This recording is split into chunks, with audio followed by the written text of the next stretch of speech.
Good morning, class 5. Now, today we will read the new chapter, chapter number 3. Name of the chapter is Choohe Raja.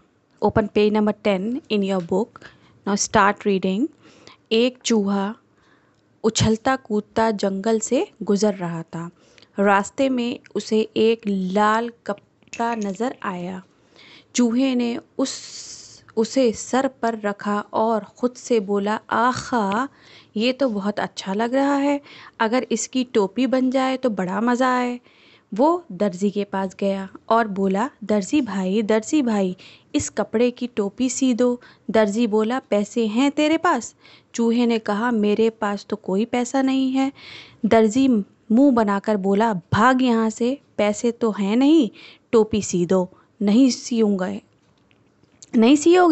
नहीं सियूँगा। अच्छा तो सुनो, रात को मैं आऊँगा, अपनी फ़ौज लाऊँगा, तेरे कपड़े काटूँगा, फिर तमाशा देखूँगा। जैसे कि आपको पता है कि चूहे जो हैं कपड़े कुतर देते हैं, तो उसने दर्जी को क्या डराया कहकर कि मैं रात को आऊँगा, तुम्हारे कपड़े जितने भी हैं सिले हुए सब काट जाऊँगा, फिर मज़ा आएगा। दर्जी डर गया। फिर दर्जी चूहे से बोला, नहीं चूहे राजा, ऐसा मत करना, मैं अभी टोपी सी देता हूँ। ये कहकर दर्जी उसके हाथ से कपड़ा लेता है और झटपट उसकी टोपी सी देता है। चूहा टोपी लेकर बहुत खुश होता है, उसे सर पर रख कर देखता है और कहता है, आहा, ये तो बहुत अच्छी लग रही है। अगर इस पर गोटा लग जाए तो और भी अच्छी लगे। वो गोटे वाले के पास जाता है। गोटा बोलते हैं लेस, जो बोलते हैं बेल होती है, जिसे हिंदी में बोलते हैं हम, लेस लगती है। पास जाता है और कहता है, गोटे वाले भाई, इस टोपी पर गोटा लगा दो। गोटे वाला बोला, पैसे हैं तेरे पास? मेरे पास तो कोई पैसा नहीं है। भाग यहाँ से, पैसे तो हैं नहीं, गोटा लगा दो। नहीं लगाओगे? नहीं लगाऊंगा।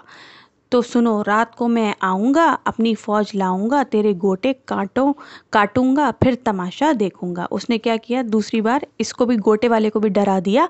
गोटे वाला डर कर क्या बोला, नहीं चूहे राजा, ऐसा मत करना, मैं अभी इस पर गोटा लगा देता हूँ। ये कहकर चूहे के हाथ से टोपी लेकर गोटे वाला उस पर गोटा लगा देता है। Now what you have to do read the chapter till here only today, from here to here at least 2-3 times. Okay, thank you.